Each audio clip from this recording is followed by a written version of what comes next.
So with that, let's begin.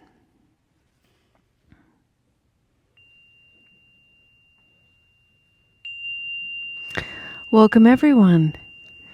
This is Recovery Dharma. My name is Julia. I'm one of the facilitators in the Spokane Sangha. And I'd like to begin our practice today with a sentiment of metta, loving kindness. And I want you all to know that Sangha members write to me. I'm pen pals with several community members. I love to write cards. If you want to be my pen pal, just let me know. And I write almost daily, which is a pretty wonderful devotion that I have. And I tell you, Sangha members send the most creative stuff. And many of you know that if you send me art, I will cut it up in smaller pieces and I'll turn it into a sentiment of metta. This is sent by a Sangha member. We know her as being in Pacifica. And look at that. Isn't that wonderful? It's just scraps of paper and print glued on cardstock. I just think that's so brilliant. And on the back, I created this sentiment of loving kindness. May feelings of discouragement be an invitation to witness joy in others. May feelings of discouragement be an invitation to witness joy in others.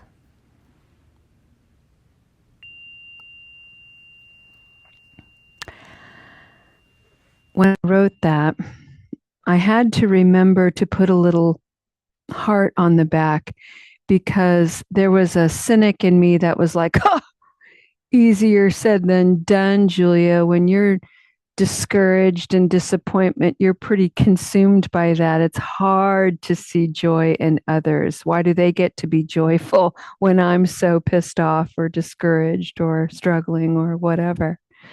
So it really is an invitation. It really is a practice. When I'm feeling discouraged, can I celebrate the joy, successes, triumphs in others? If I'm being honest, the answer is not always. Sometimes I can do that, sometimes I can't. And both are conditions for exploration. That's the invitation. Oh, friends, on Wednesdays, we have been studying the work of Shantideva, an 8th century monk who basically wrote a personal diary that he shared. And actually, I don't know that he wrote it. I think during his time, it was more of an oral tradition. He talked about his personal experiences. He created for himself a roadmap, a formula for how to be less shitty in the world, how to be a better person, how to make sure that his disappointments and discouragements don't seep out and leave a toxic imprint. And over the years, that roadmap became a very popular book known by this title, The Guide to the Bodhisattva's Way of Life. And it reads like a poem with many verses, multiple chapters, and we are on chapter 7. We're almost done with it, and we've been taking our time going through this particular chapter titled Relying Upon Effort.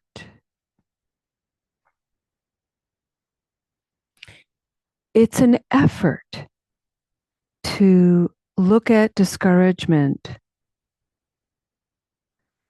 It's an effort to feel discouragement and to really want to understand it, to feel it and then to get underneath it so that we can gain some insight to it, the conditions of it. It takes effort to pull ourselves out of it.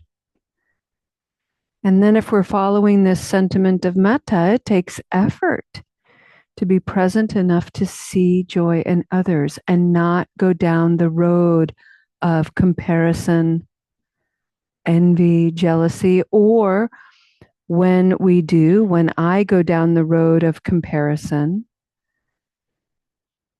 there are more conditions to explore. When I go down the road of envy and jealousy, there are conditions to explore.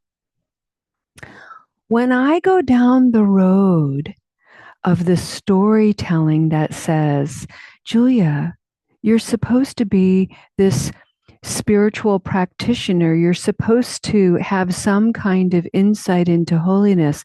Holy people don't get jealous. Would you look at that?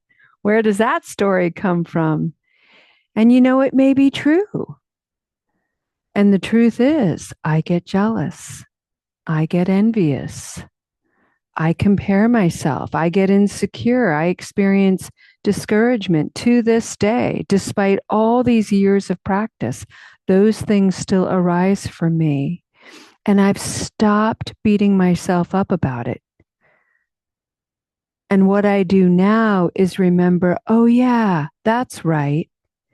I'm a whole human being. And having these experiences is to be human.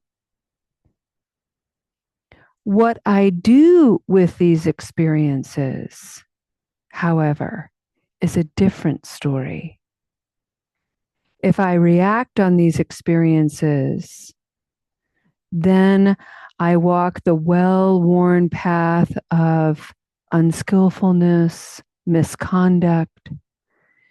If, however, I begin to understand the conditions of my comparisons, my discouragement, my envy, anger, jealousy, happiness, bliss, and so on, I begin to carve my own way.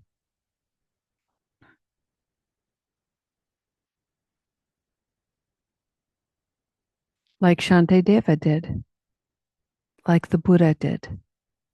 And we are all invited to do this in our own way and in our own time.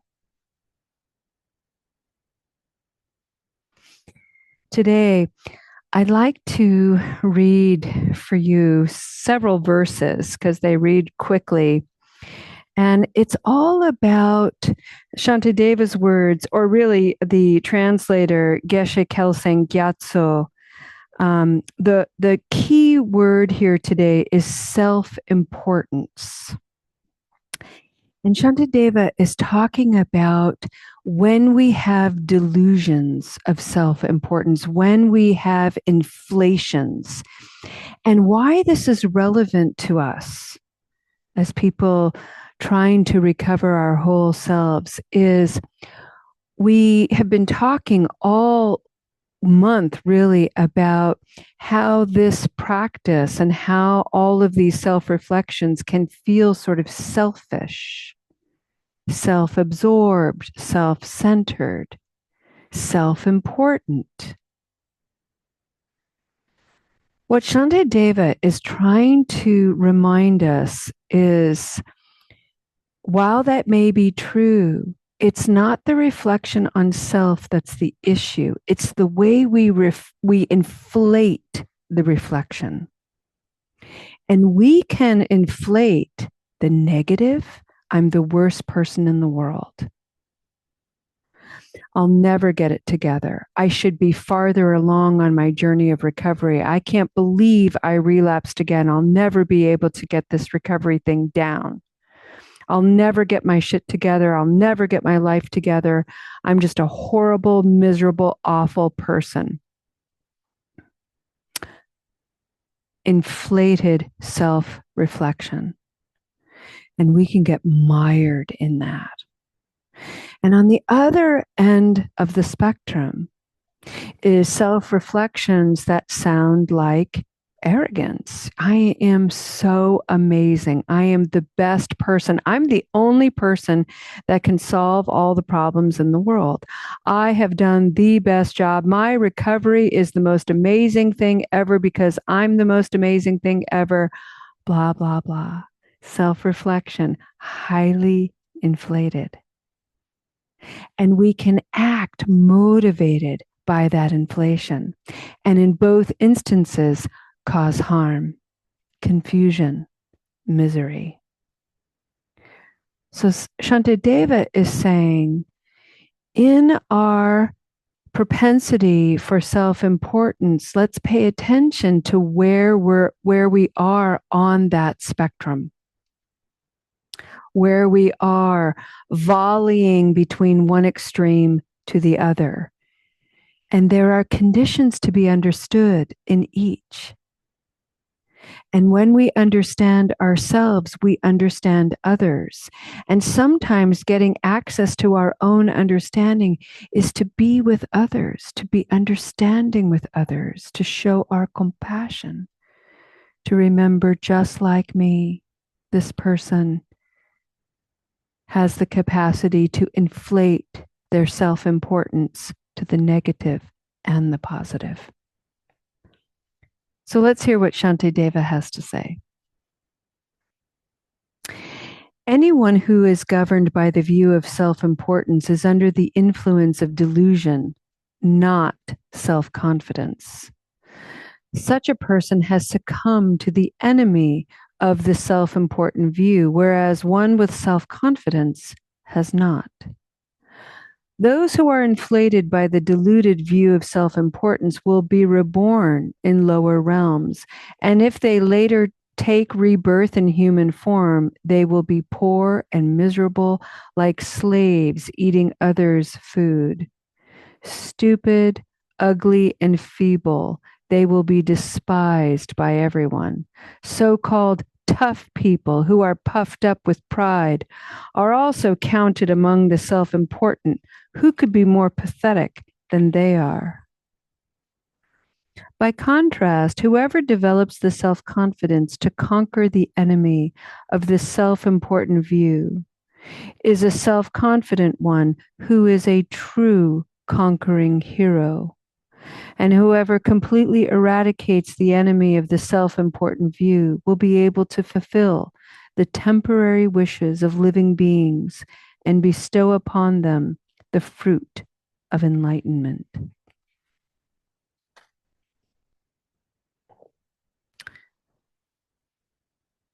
I have some issues with this interpretation, friends. Ugh, I don't know about you, but I get really bored by the warring language, enemy, battle, all, just all that heavy-handed sentiment. But I have to remember this was what, 1,300 years ago, 1,200 years ago that this was written, So that humbles me. This was a different time. And yet it's so fascinating because when I peel away all of those sort of distracting details and I really get to the heart of what Shantideva is trying to say as it's alive in me, I recognize that my confidence comes from recognizing my capacity to inflate myself in the positive. I'm so great. I'm so studied. I'm better than everybody. Look at how smart I am. Even when I try to prove that to other people, I sort of give my resume of all of my scholarly achievements and that kind of thing. Ugh, it's so dull. Likewise, when I'm super, super insecure, filled with self-doubt, I inflate all of my flaws and all of my faults. I over-exaggerate them. I make it seem like they are the whole of me, and they are not. They are part of me. just like the scholar is part of me and not the whole of me.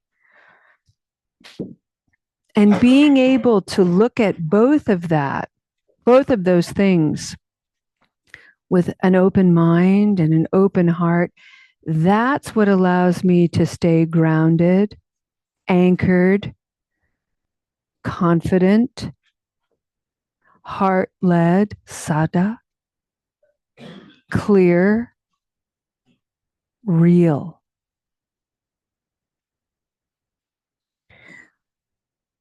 In contemporary language, one of the words that we hear repeatedly to capture this is authentic. And I want to share with you a brief story from my own life to illustrate this. And if you've heard this story before, you've heard this story before. Maybe you'll hear something new. Who knows? But many of you know that when my now 21-year-old daughter was 4, she had acute lymphoblastic leukemia, which at one time was universally fatal. And because of science and modern medicine, she stood about a 70% survival chance. So her odds were greatly improved, but not perfected, not guaranteed. And so during the first year of her chemotherapy treatment, and her journey was just shy of 3 years. During that first year, it was really, really, really intense. And at one point in her treatment, she stopped walking altogether, and I carried her everywhere. Plus, I had a baby at the time. So I was like this Herculean goddess. And then when she started walking again after about 6 months or so, she walked only on her tippy toes. And there were lots of concerns about her balance and about the shortening of her muscles and her ankles and calves. And she was experiencing a lot of pain in her feet due to the chemotherapy. And so we had a consult with an occupational therapist.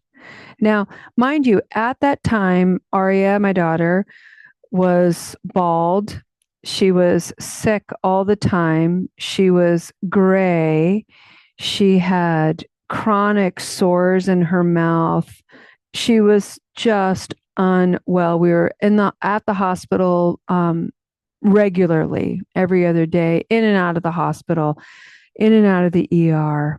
It was intense. And so we had this consultation with an occupational therapist who said, I'm going to give you a referral for her to have custom leg braces. And I took that referral and I went in my car with my kids, and I just burst into tears. And I just was like, oh my God, what else is it going to be? I'm going to have a kid who's bald, who's gray, who doesn't look good. And now she's going to have leg braces on top of it. And that was like the straw that broke the camel's back. And I just couldn't do it.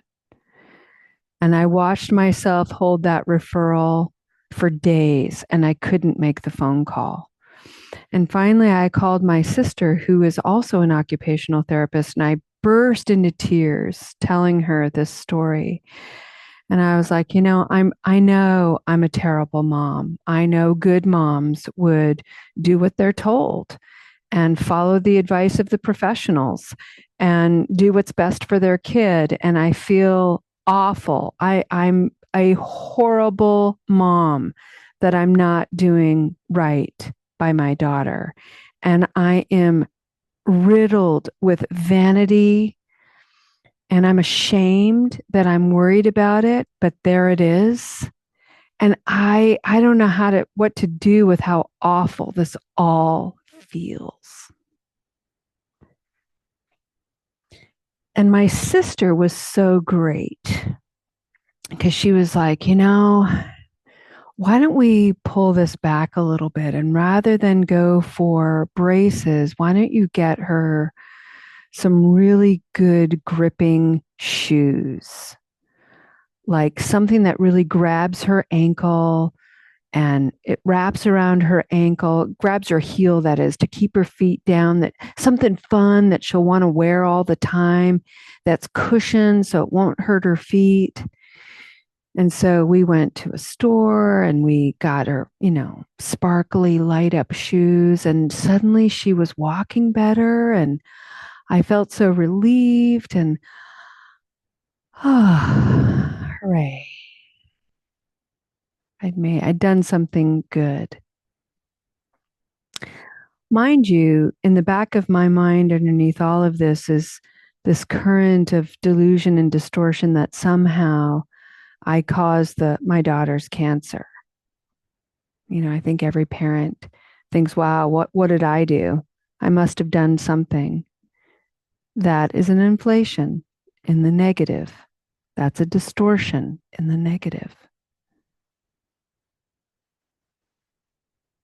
So we went back a week later, and I had to confront this occupational therapist who was all ready to evaluate Aria's new leg braces, and I didn't have them. And I had to be totally honest with her, and I shared with her everything I told you. And I said, I'm so sorry. I couldn't be compliant. I couldn't be the A student. And there's the inflation in the positive, as if the A student is the goal and the only goal. Couldn't be the top mom, as if that's the thing to be. Instead, I had to do what was right for me, and that is to do something else. I got her these shoes. I just couldn't do the braces. I just couldn't. I just couldn't. And this occupational therapist, y'all, she burst into tears. And then she apologized to me. And she said, "Oh my God, of course you couldn't do this. I wasn't even thinking that you're still grieving her diagnosis. You're still grieving that she lost all her hair. You're still grieving that she can't go to school full time. You're still grieving that she can't eat fruits and vegetables anymore. You're still grieving," and on and on. And I was solely focused on her feet and ankles that I forgot she's this whole little kid with this whole big life and her whole big family. And then she was like, how many families have I harmed in this way? Because I didn't see.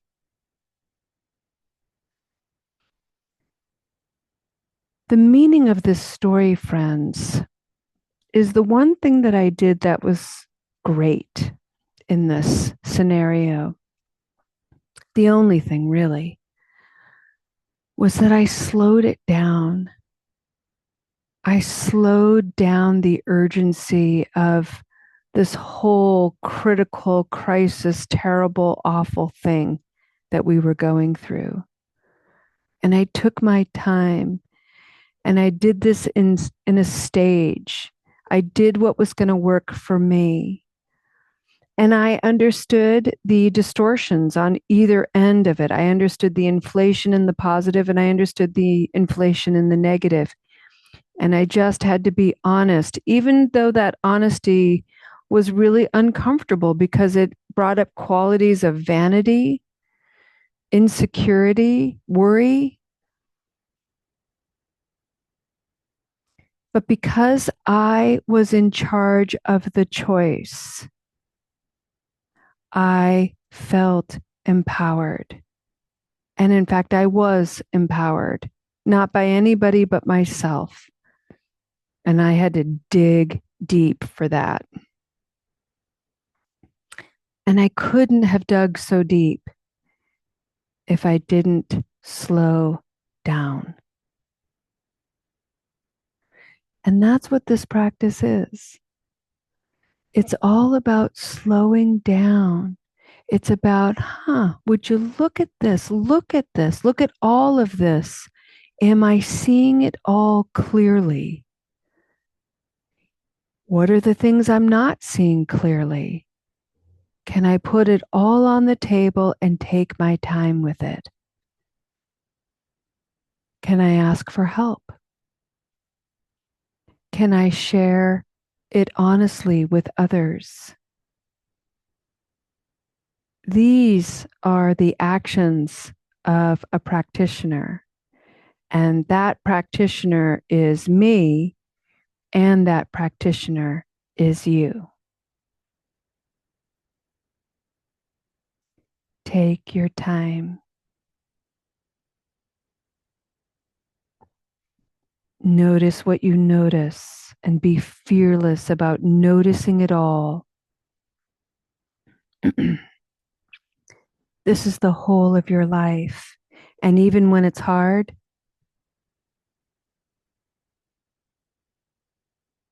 even when it's hard, it's worth acknowledging with just a sprinkle of celebration.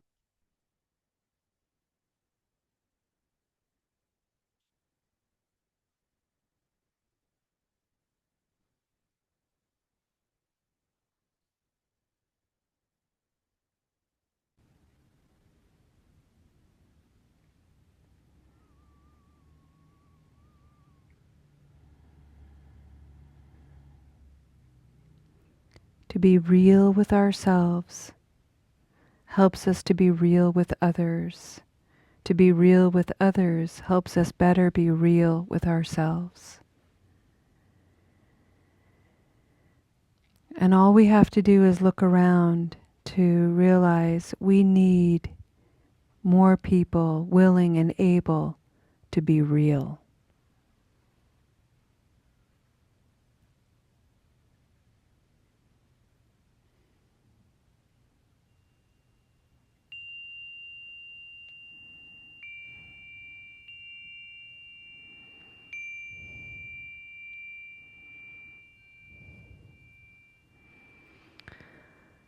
Okay, thank you.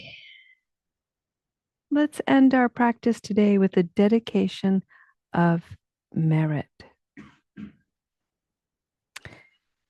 Friends, we had this wonderful exploration of examining self-importance. And the whole point of the exploration is to add into the conversation of self-importance the word inflation. The way I inflate my self-importance to the negative, which is a distortion, the way I inflate my self-importance to the positive, which is a distortion, and then to find my way in the middle, that fluid, supple place of self-importance that isn't better than anyone else, that is simply remembering that as important as I am to the heartbeat of life, so is every single living being. My importance is just like yours.